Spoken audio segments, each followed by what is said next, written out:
In today's science lesson, we are going to learn on effects of industry on natural environment. What we know about natural environment contains natural ecosystems whereby organisms do exist in these natural ecosystems. So when we are talking of effects of industries, we discover that as human population grows, cities get larger and even the industries, they expand.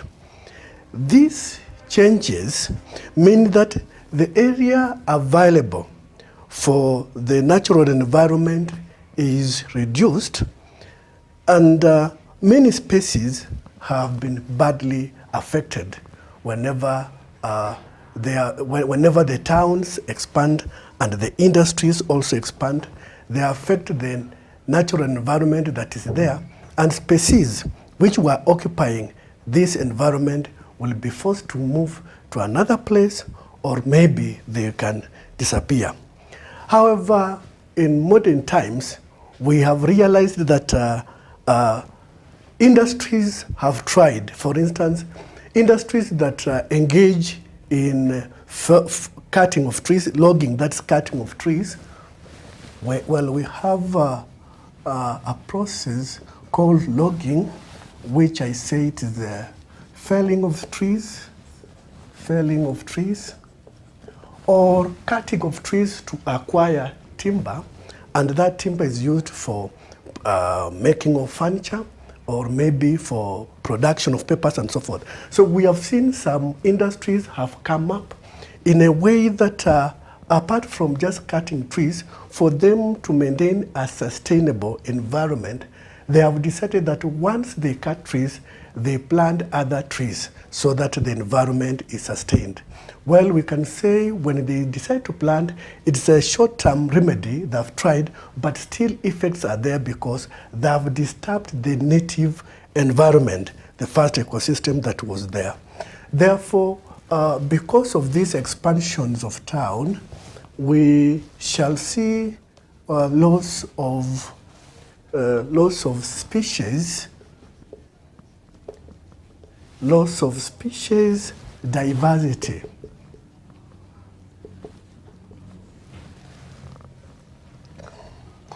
When we talk of the loss of species diversity, we have some organisms, different living organisms that are existing in a particular environment.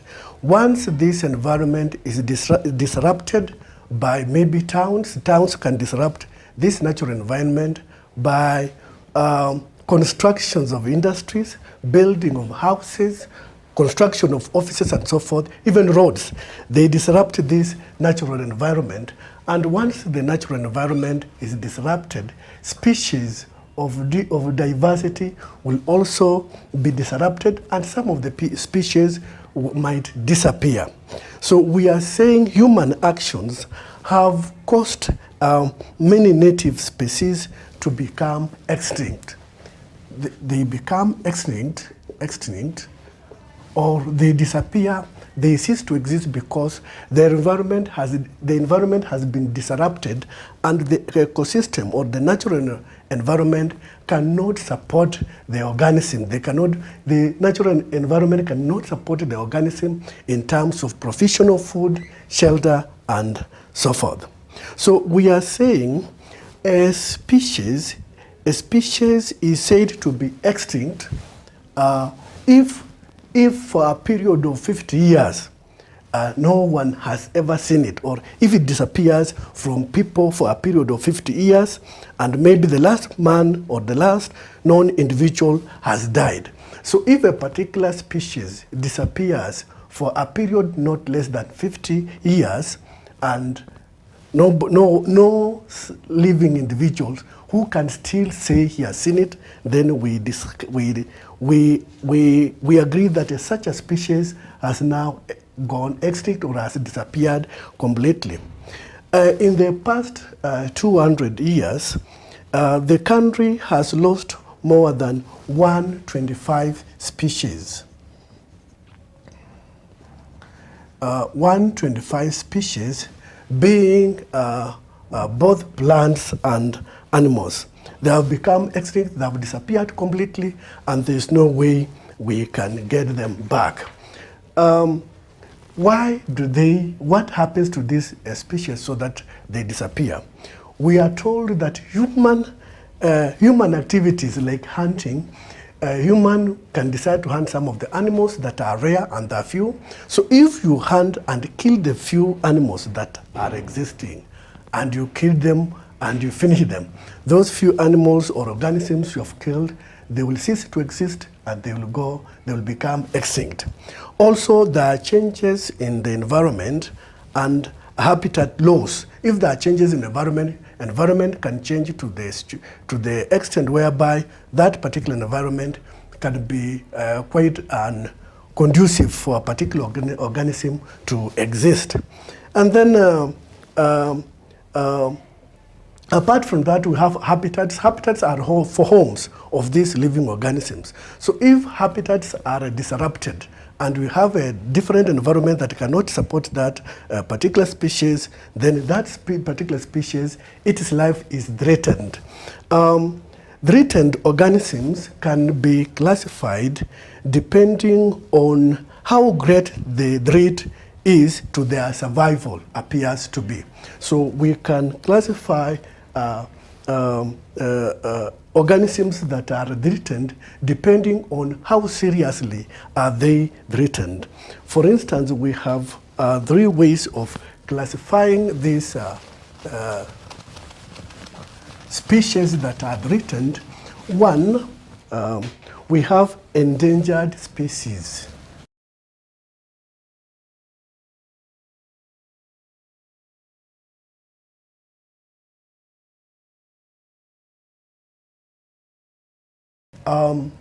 This first one, endangered species, these are close to extinction because there are very few, they are small in number, there are remaining very few organisms of this nature. So we say they are endangered species because these organisms are few, they are endangered, and we can give examples in the country of these endangered species. One, we have a bird called helmeted honey-eater. Helmeted honey-eater. So this particular bird, helmeted honey-eater, there are very few in number, and therefore we say the species is endangered because there are very few in number and they have maybe to be protected. We also have the blue whale. Yes, we have also blue whale, the blue whale.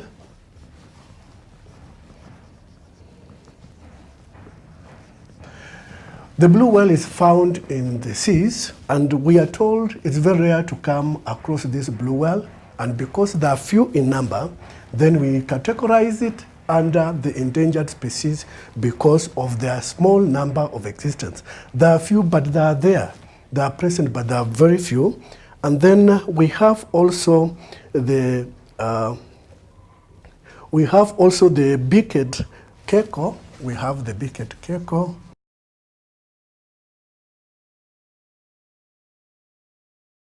This is a particular gecko that is also endangered, and they are available in very few numbers.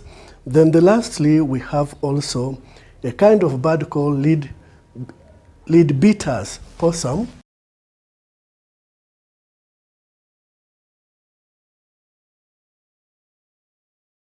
Leadbeater's possum is also a species that it's endangered because it is present in very small number. That is it. Okay, we have another group of species, and apart from the endangered species, we have vulnerable species.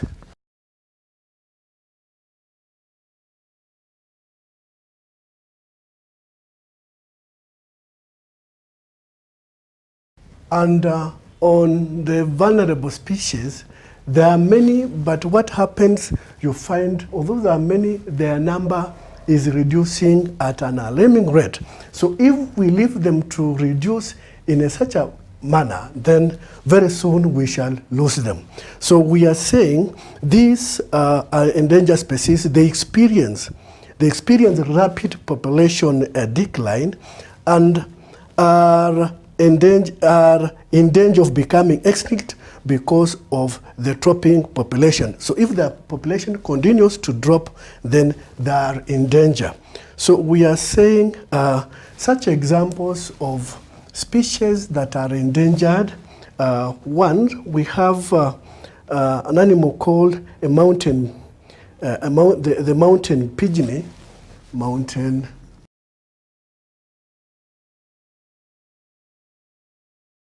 Yes, we have the mountain pygmy possum. So we are told this kind of species is reducing at a dangerous rate. We have also the giant Gippsland earthworm. We have the giant earthworm.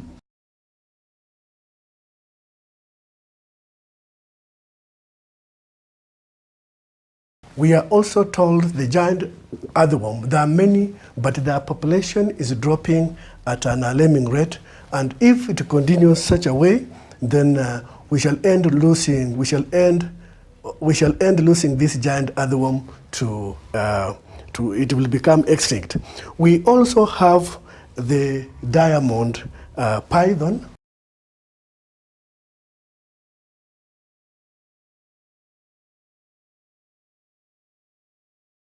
We are told the diamond python, they were available in a large number, but as we talk now, their population is reducing at an alarming rate, and if it continues to drop that way, then we shall no longer have the diamond python unless something is done to ensure that their population is not reducing in such a way. We also have a third way of classifying these endangered animals. We have another way whereby we say the rare species.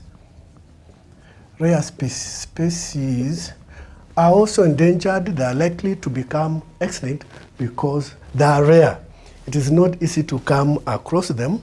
And what we are saying about the rare species is that they are low in number and they are spread over a large area. But you find that the population, although there are very few, it is maintained at any given level. There are few, but they are still there. Why we say the endangered species, we know there are very few and they are spread over a large area. What happens if human activity, the hunters catch such animals, they kill them, then we will have ended up losing them. So we need to know the rare species so that we protect them against being killed or being destroyed in any way, or against endangering the environment that they are existing. So we are saying rare organisms, for example, the rare organisms that are available, we have one, the alpine tree frog. We have the alpine tree frog.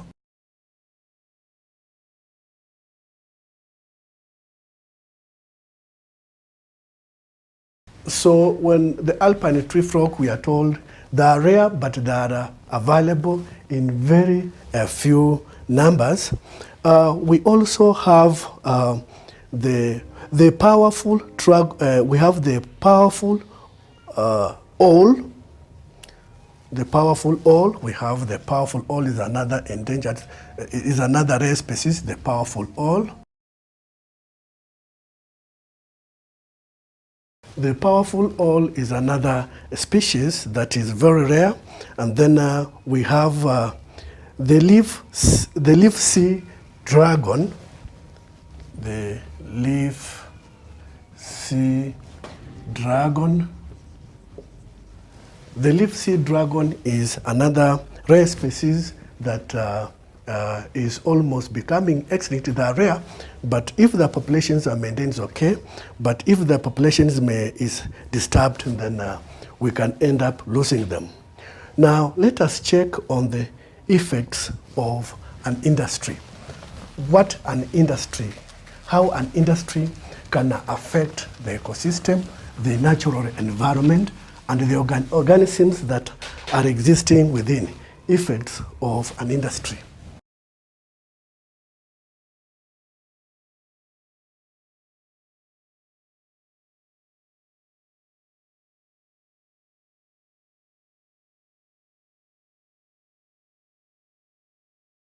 Now, when we are talking of effects of industries, we can start by looking at an example of an island called Sumatra. We are told this island called Sumatra is a country that has a wide range of plant populations and animal species which are found only in this island. So we are told that the number of animals and plants that are very unique that are found in this island of Sumatra. However, this island called Sumatra, it engages in the production of palm oil. It engages in the production of palm oil.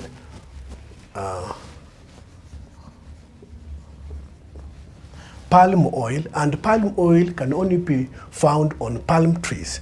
So they've gone ahead to clear trees, to clear environment for them to plant this palm oil so that they can harvest enough palm oil.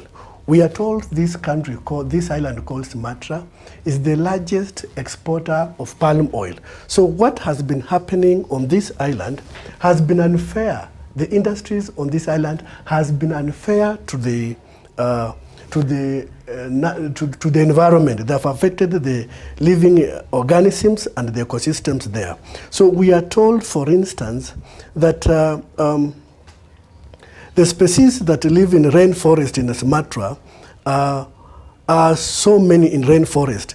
But after that the forest covered, after that 5 years only, we are told more than 50% of the forest cover that was on Sumatra Island reduced in alarming rate. So the people who try to ensure that this environment is protected, they have come up with some of the solutions to ensure that the forest does not deplete in such a alarming rate. So we are told what has been happening on this island. Apart from logging, they have been burning trees to clear an area where they can have palm plantations and so forth. So we are told in Indonesia, which is the world's largest producer of palm oil, the industry brings money to people and has given people more employment, but they have been clearing the environment, which is dangerous. Why have they been clearing the environment? They have been doing this so that they can get timber. And timber logging is a process of falling trees in order for you to get timber. Timber can be used for furniture or maybe production of papers and so forth. So we are told on logging, trees growing in the country are there to provide timber. They cut them to provide timber and also to manufacture papers and so forth. So we are told the habitats in this forest, they are destroyed. The trees are removed and animals and animal homes and food sources are destroyed. So we find that the organisms' habitats have been destroyed and it becomes so hard for them to exist because of that effect. However, we are told such countries have come up with the management of forest so that they are sustained. So sustainable management of forest should have the following conditions to ensure that organisms in this environment are not disrupted or they don't become extinct. They have given one of the conditions to manage the environment. One, they have said they need to provide timber. And we know that if we just provide timber for the use of furniture and paper production, the danger that is there that those timber will get depleted. The forest will not remain there forever. So they have come up with a way whereby, one, you need to provide timber for now and future. So timber should be provided for now and future.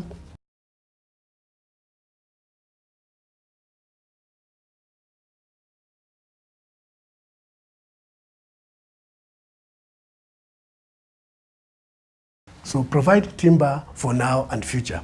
This can only be done if the particular industries that engages in logging, that's cutting of trees, while they are cutting other trees and using them, they should be engaged in activities where they are growing other plants, so that these other plants can replace those timber that have been cutting and so forth. Another condition, they also came up with another condition that can protect the forest. They came up with a condition about protect forest environment to maintain biodiversity.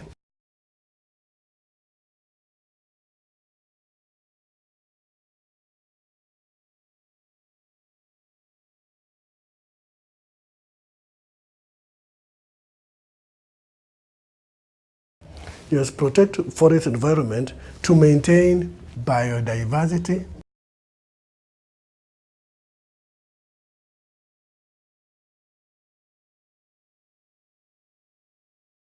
So the point here is when you protect the forest environment to maintain biodiversity, you want to ensure that the existence of the living organisms are not disrupted, are not destroyed. So if you come up with measures to ensure that the forest environment is protected so that the living organisms that have made that environment their living habitat are not disrupted, are not chased away, they still get their food and shelter, then you are protecting the environment well so that the life that is within is properly maintained, the biodiversity. Another way, they also came up with that way to ensure that environment is not depleted. They said they have to provide community amenities, provision.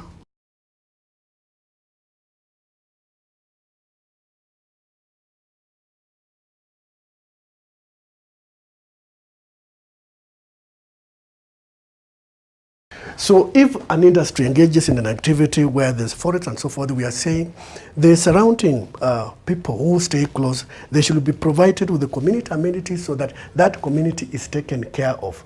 These were part of the measures that the logging industry came up with to ensure that they can still maintain the environment that is necessary for the living organisms to continue existing well. Then we have another process that is brought up by industries, and this process is called mining. Where mining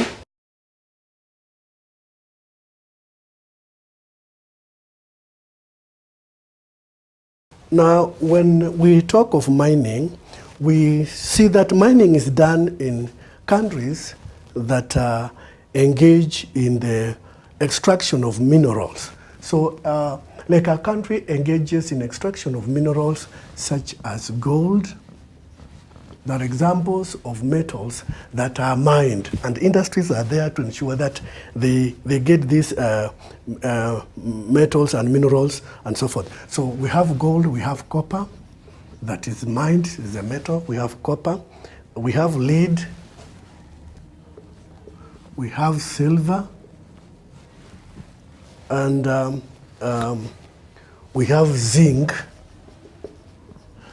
But when we consider these all metals, one of the metals that is commonly mined in this country, we have coal. Coal is a major metal that is being mined in the country. So we are seeing that coal mining is most important industry in the country, and coal export earns a lot of income to the country. However, mining is potentially cause of major damage. It causes major damage to the environment. Remember, when they're doing mining, there are some poisonous chemicals that are used. These poisonous chemicals that are used, they can be swept down to the riverbanks, and they will find themselves in the lakes and in the oceans. And when they are being swept along, these chemicals, in one way or another, they can affect the organisms that live within these riverbanks and so forth. Also, we are being told when mining is going on, it causes soil to get loose. And this soil, if it's taken away by water and finds its way to the riverbanks and so forth, you will find that there are some trees that cannot be able to grow where there's mud. There are trees which can only exist very well, or plants which can only exist very well where there is clean water, not muddy. So once we have a lot of soil coming up, then such a trees or such a plants will not continue growing well, but their natural environment will be disturbed and their habitat will be in problems. So we are seeing that a government came up with regulations to ensure that they control mining so that when they are doing the mining, they don't disrupt completely what is, they don't disrupt the environment altogether. So the industries were asked to reduce their harmful effects to the environment so that if their harmful effects to the environment are reduced, the better, because the living organisms now will continue existing in the environment. We can now look on agriculture, because agriculture is there, yes, it will provide what is being required within the industry.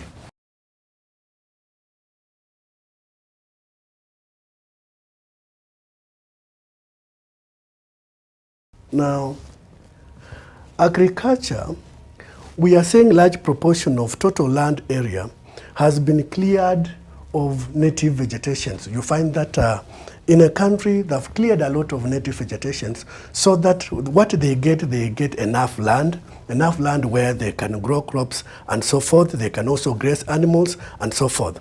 So we are saying such agricultural areas provide different habitat from the native vegetations. For instance, if you clear land and you decide to plant wheat, the wheat that you have decided to plant in a particular garden will not provide the same natural environment that was existing. The natural habitat will have changed because the wheat will not be in a position to provide the native environment that existed before you cleared and decided to introduce a new crop called maybe wheat and so forth. So we are saying when people or farmers engage in the planting of wheat and so forth and rearing of animals, we say if it is the planting of the wheat and so forth, they use some fertilizers and pesticides to ensure that they control the weeds and pests that are there. So what is interesting is that when we are using fertilizers and you are using pesticides, some of these pesticides and fertilizers, they might be harmful. They might be harmful to some living organisms that are not even within the farm. If these chemicals are taken over by rivers, then wherever those rivers are going, then they will disrupt the natural ecosystem in rivers and in wetland areas. So we are saying that scientists have come up with new varieties. For instance, you can find that if you have cleared a native vegetation and you want to introduce another crop, you might find that this particular crop might not be quite comfortable, or the environment might be a bit harsh for this new crop that you want to introduce. However, scientists in agriculture, they came up with a method whereby they can do some kind of crafting, cloning and so forth. They can come up with a way of getting a resistant variety, at least a plant that can be able to withstand the harsh conditions that are existing in a particular environment. So let us check on what we call salt-tolerant wheat.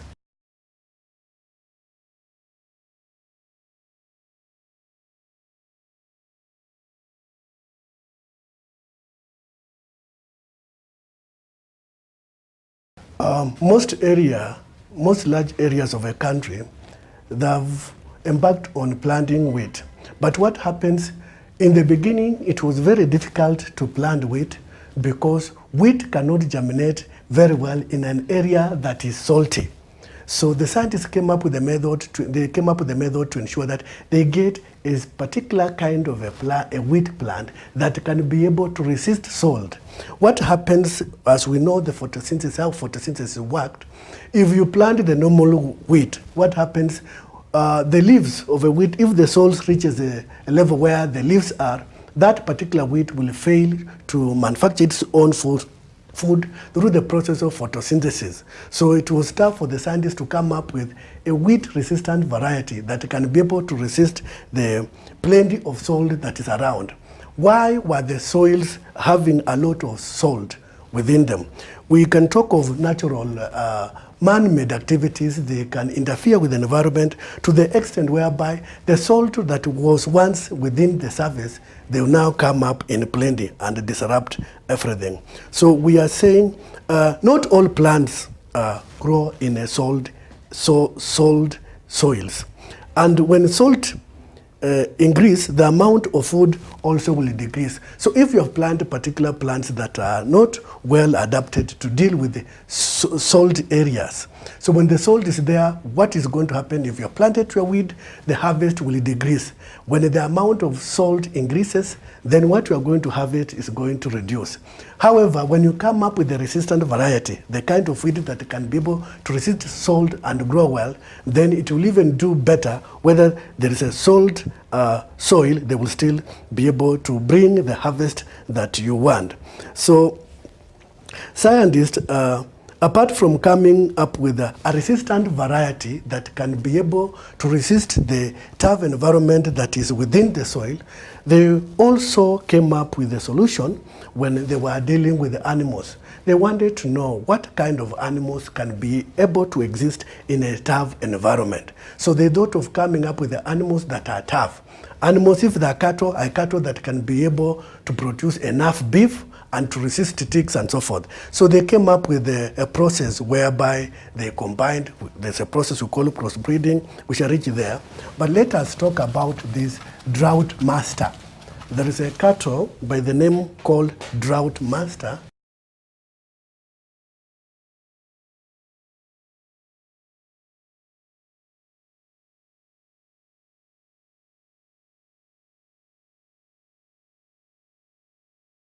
Now, when we talk of drought master cattle, most cattle in the country were imported from different countries. One was imported from India. Other cattle were imported from Britain.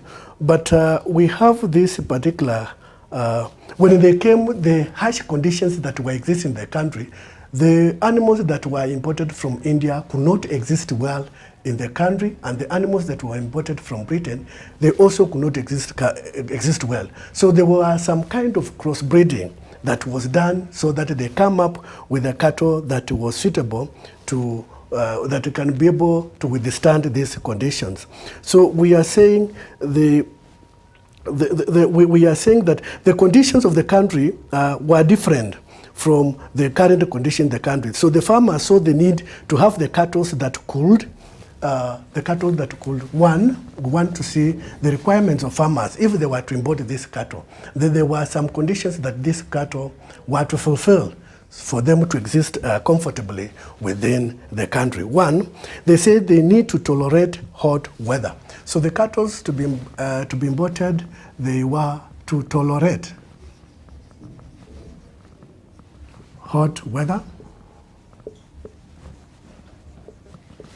So they were to tolerate hot weather. That was one of the conditions. And then apart from tolerating the hot weather, the condition number two was to make the best use of the limited resources provided by the native pastures and grasses. So they were saying the native pastures, these particular cattle were to make use of these native pastures. So they should be able to use the native pastures very well. There were limited resources that were available. So they wanted a particular type of a cattle that can be able to use the limited resources that the country is providing in terms of pasture, to use it well and to continue living. Whether the grass was limited, they were supposed to use this limited grass to continue. And then also they required animals that can walk long distances.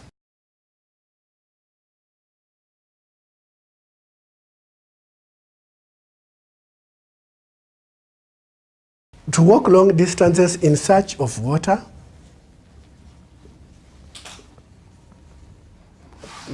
and grass. So the kind of cattle that the farmers required in their country, they wanted the cattle that can be able to walk long distances without getting tired, and also when they're walking these long distances, they will be able to get enough water. They will be able also to get grass that they will feed on. And then they also had another condition that they saw it was necessary. They wanted a cattle that can resist ticks, resistant to ticks.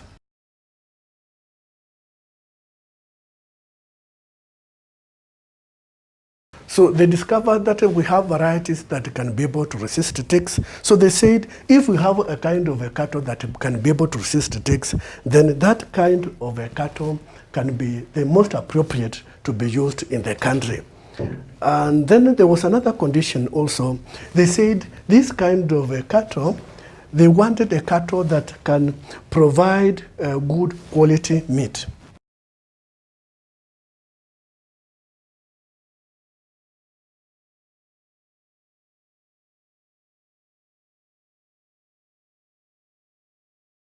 They wanted a cattle that can provide good quality meat. So we have animals that, well, they have meat, but their meat is limited, their beef, and others, they have enough beef, but to exist in a harsh condition, they cannot. So they were thinking of a way where they can come up with the cattle that have all these good conditions, and the scientists had a work to do. And then the last condition, they thought of reproduction. They said that they wanted cattle that can be able to give birth to their calves easily.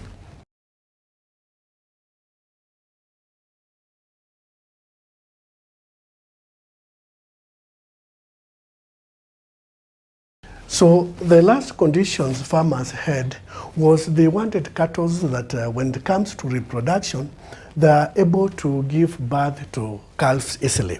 They didn't want to have a complication when it comes to birth where they have a problems, and if they have problems, then it will be difficult to have particular cattle in large numbers. So they said another condition that was important is to get a breed that can be able to give birth to calves easily. So when these conditions were there, they had to import, they imported two kinds of breeds, and when they interpreted the two breeds, after a period of time, they were able to get particular kind of cattle that fulfilled the conditions they wanted. Well, they imported cattle from India.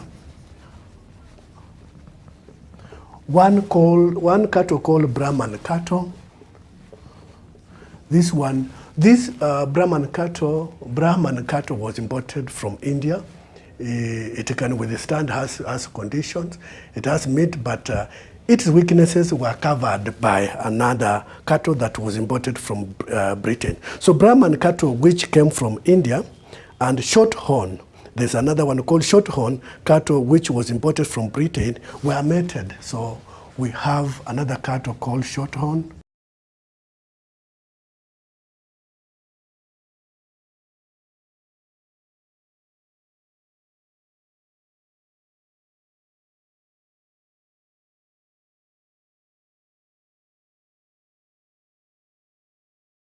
So the Brahman cattle that was imported from India, together with another cattle, Shorthorn cattle that was imported from Britain, these two breeds of cattle were mated, and when they were mated, after several times of research, they were able to come up with a correct breed that can be able to withstand the harsh conditions. This correct breed that they came up was called the drought master cattle. After they breeded, they crossbreeded the Brahman cattle with the Shorthorn cattle. They came up with the drought master cattle that had correct characteristics and attributes that can be able to withstand a harsh environment. So what we are saying is that the process of mating one breed of a cattle with another one is known as crossbreeding.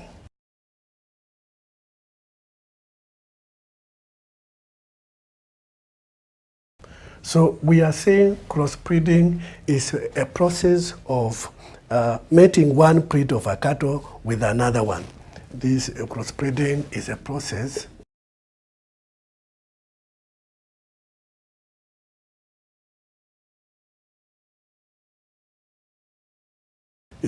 of mating one breed of a cattle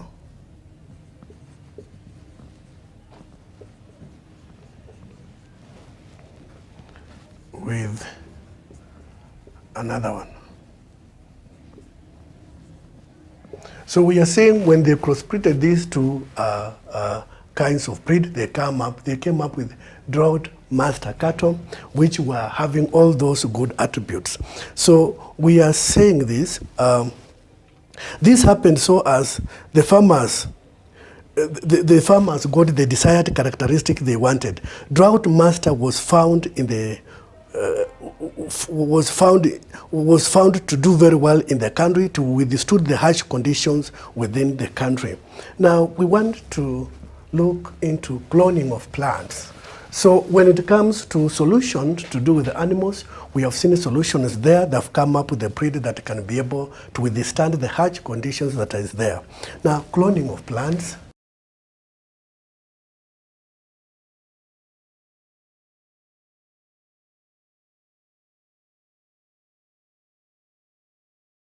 Now, on cloning of plants, whenever we talk of cloning of plants, maybe an idea that comes within our mind, we say, when you think of reproduction, you think of babies being born that have two parents, maybe a male parent and a female parent. Well, such a thinking is okay, even when we apply to a plant. For the plants to reproduce themselves well, we have plants that are male and plants that are female. That's okay. So, but when we talk of babies, for instance, the babies grow up not to look exactly like the parents, because the two parents don't look similar. They're not the same. So what we talk about the babies will just resemble. They will not be a replica, exact photocopy of their parents. Children will look similar to their parents, which is okay, because there was a female parent and there was a male parent, they met and the children came up. So we are saying the offsprings will not look exactly like the parent. But when we come to cloning, the offspring of a particular parent is exactly similar, replica to the parent. Because what happens in cloning, it is one parent that is used to reproduce an offspring. So we are saying plants also reproduce using male and female, but there are some plants that can reproduce using only one parent plant. When they reproduce this way, the offspring or the babies are exactly the same as the parent plant. The offspring are called clones. So we are saying the offspring of one parent plant are called clones, and they look exactly like the parent plant. They are not just similar. No, they don't just look alike, but they are similar. So we are saying they are clones of the offsprings are clones of each of the parent plant. Cloning of a plant have been used by farmers and gardeners for several centuries. When we come to cloning, this is a technique that has been used for a long time, since immemorial, where the farmers came up with this technique. So when we talk of cloning itself, it has advantages and also disadvantages. Maybe we can start on advantages of cloning. We see what are the likely advantages and disadvantages later.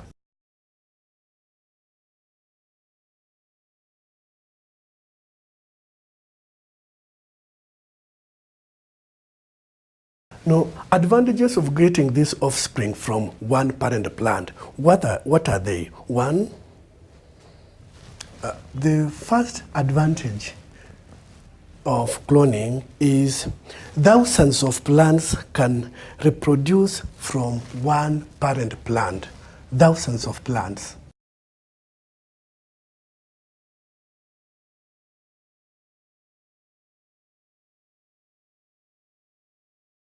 Thousands of plants can be reproduced from one parent plant.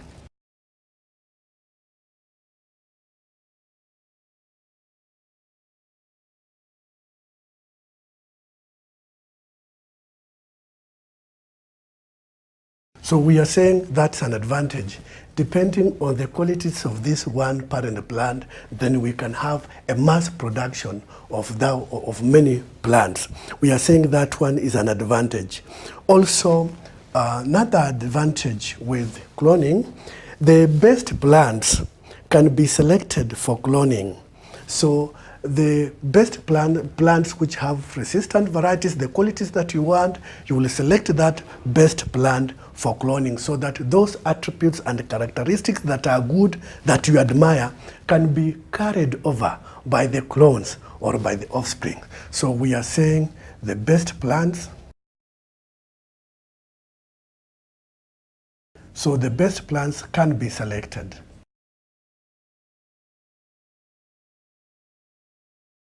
Can be selected for cloning. So when you select the best parent plants for cloning, meaning those good attributes that you require, you will be able to pass them forth.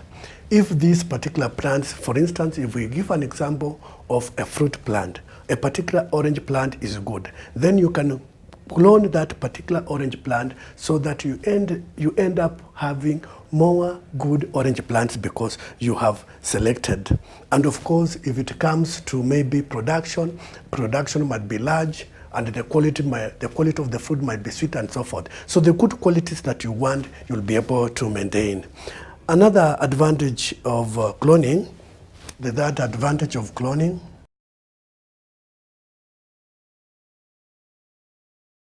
the third advantage of cloning, cloned plants grow at the same rate and therefore the fruit is ready for harvest at the same time. So we are saying cloned plants grow at the same rate.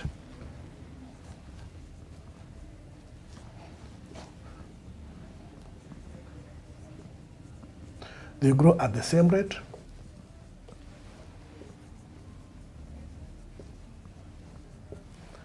Therefore, ready for harvest.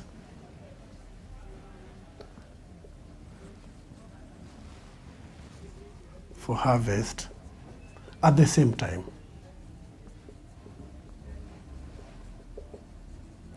So we are saying another advantage of cloning, we are saying cloned plants grow at the same rate and therefore their fruit is ready for harvest at the same time. So when it comes to harvesting time is the same. When you will plant at the same time and harvest at the same time because they have same characteristics. What about the disadvantages? These are advantages of cloning. What about disadvantages? If there are any, then we can have them.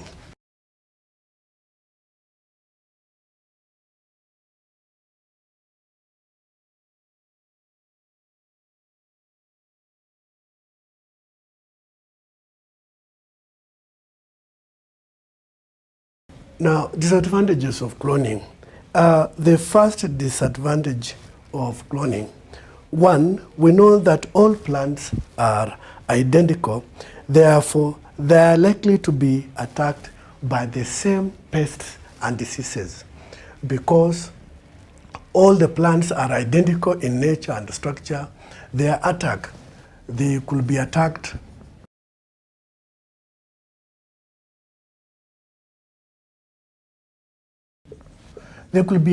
by the same pests.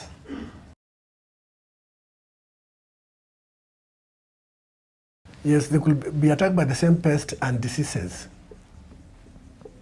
And what can happen if these pests are dangerous and the diseases are dangerous, they can wipe out the whole plantation. So the danger is if they are vulnerable, to particular pests and particular diseases. So you'll find that the whole grow plant can be destroyed in such a way, because that's the major advantage that is there. And we also have the second disadvantage of cloning. Cloned plants are often sterile.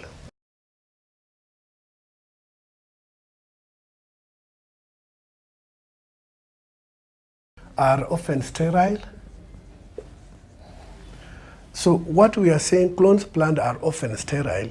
If it happens that you lose all the plants, it is hard for you to use cloned plants to get seeds, and the seeds that you can use to generate or to germinate, to germinate or to grow other plants. It is difficult. So we are saying cloned plants are often sterile. This means in case because they don't produce seeds, so when new plants are grown, it is difficult to have new plants. So if plants are wiped out, then it will be very difficult to replace them. So that's the major danger. Yes, you have plants, but if one way a disaster happens and you lose the whole plantation, these plants, you cannot depend on them that will get seeds so that you can come up with other crops. Let us look another kind of plants we can use. We call them banana suckers.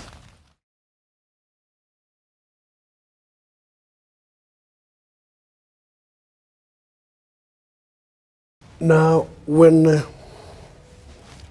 banana trees grow, when bananas are growing, and you observe that particular banana very well, at the base of this tree banana, you will find some small trees coming up. Those small trees that are small bananas are the one we are calling banana suckers. So banana trees grow suckers, the young trees growing at the base of the parent tree plant, the parent tree banana.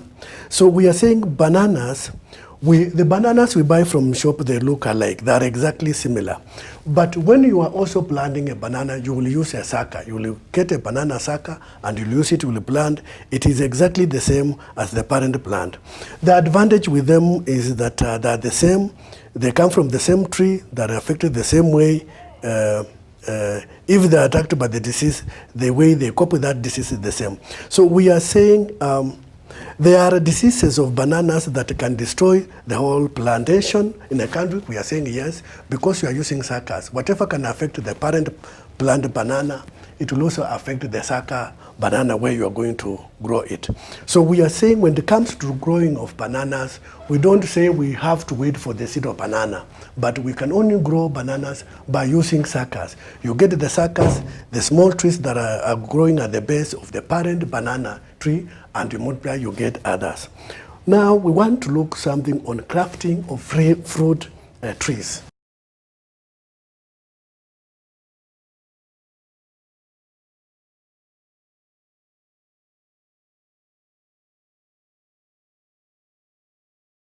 Crafting of fruit trees, this is a situation whereby the scientists felt that there are some trees that have good quality and they wanted to maintain them. So they came up with this process of crafting. People who grow fruits such as orange, apples, avocados, and grapes, they will always want to be guaranteed of a good quality fruit they produce. That is how the farmers who want good fruits, they will want the best quality. We have horticulturalists.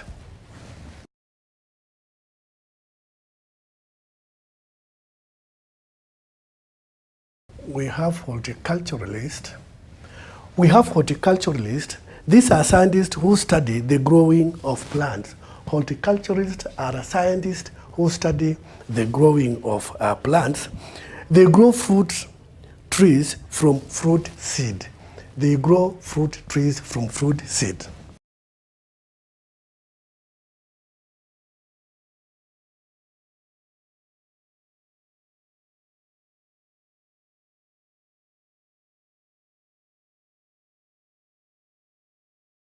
So these horticulturists, they are scientists who deal with these are scientists who study and deal with the growing of plants, and we are saying these horticulturists, they grow fruit trees from fruit seeds. These trees have different characteristics. So if they discover that each tree has a different characteristics, whether they belong in the same species of oranges and so forth, what they do is, when horticulturists find a good tree that produces a very good quality fruit, they will take the cuttings. They will take the cuttings. This word, we need to explain it. They will take the cuttings, cuttings which are a part of the stem, part of the leaf, or root that is able to grow into a new plant.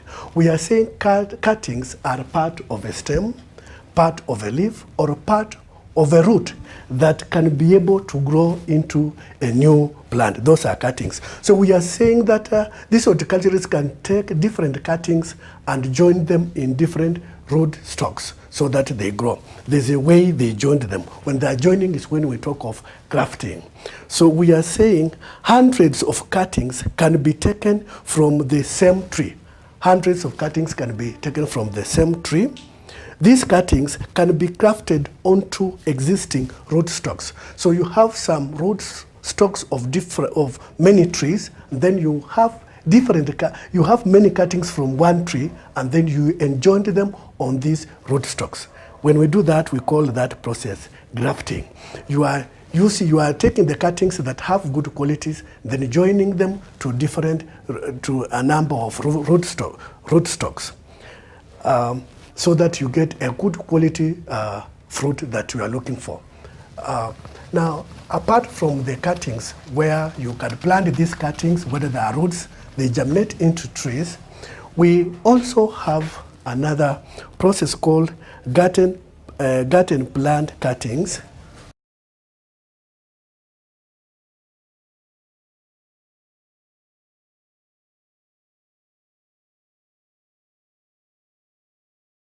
Now, when we are talking about garden plant cuttings, we don't take these cuttings and enjoin them on any rootstocks, no. What happens, you will get these cuttings, and instead of you joining them on rootstocks, you can place them in soil. These cuttings are spread with some chemicals so that when you place them in soil, they are able to germinate, to formulate some roots, and to have some leaves and to grow. So what we are saying, the cuttings from the garden are a bit different because you don't join them on other rootstocks. No, you don't do that, stem stocks, no. You don't graft them. What happens, you get these cuttings and then you put them in soil with some chemicals, and then they will be able to germinate. So we are saying thousands of garden cuttings can be placed in a particular region. You place them in a particular region in soil, and they will start germinating. When they start germinating, then people can come and buy those thousands of plants to use them in whatever farms they want to plant. So by using the cloning, the gardens can be a sure way of having plants and with the appropriate characteristics that you want. You know that particular cuttings have correct qualities that you want, then you can be able to have those cuttings, then place them in different soils so that they germinate, then you will plant your farm. As we approach the end, we have to look at one topic called urbanization.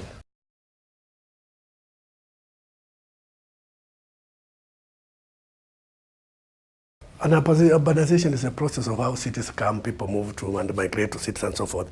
So what we are talking about urbanization, we are saying towns and cities are well built on land, which was once a natural ecosystem.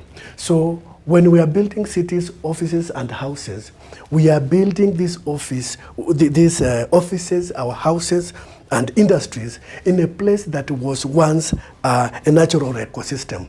Therefore, the living organisms that once existed there will have to disappear or will be displaced so that the towns come up and cities come up and so forth. So we are saying the native vegetations has been replaced with houses, shops, offices, industries, and the gardens, plants, and so forth. The animals that once lived there, they will no longer in that habitat. They will move away or they will get extinct.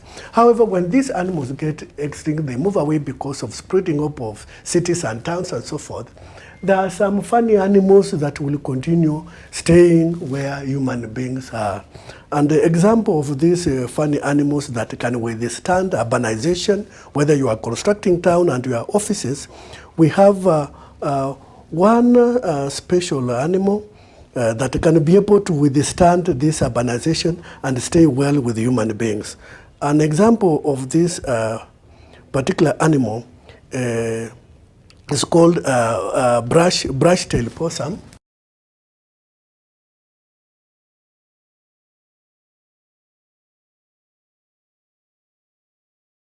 Now, brush-tailed possum has ability to withstand the coming up of cities and houses and whatever. It will still maintain itself. Where does it stay? We are told that this brush-tailed possum lives between the roofs and ceilings. So it actually lives with the human beings between the ceilings and the rooftops. They are able to stay there. Brush-tailed possum is known to walk on electric wires. It can walk along electric wires and telephone wires and so forth. So small places, these brush-tailed possum will be able to penetrate through. There are a few animals. Such animals is very comfortable in urban area, the brush-tailed possum. They live in spaces between the ceiling and the rooftops, houses, and so forth. They are seen traveling from, but where do they get their food? We are told brush-tailed possum will get their food from where you are feeding. If you have a garden within your compound, then the brush-tailed possum will also be eating from that garden you have. If you have some fruits within the compound, this brush-tailed possum is an animal that will also be able to feed on fruits. Where you eat, they will eat with you, which is very interesting. I intend to end the lesson there, and the next lesson will be on classification.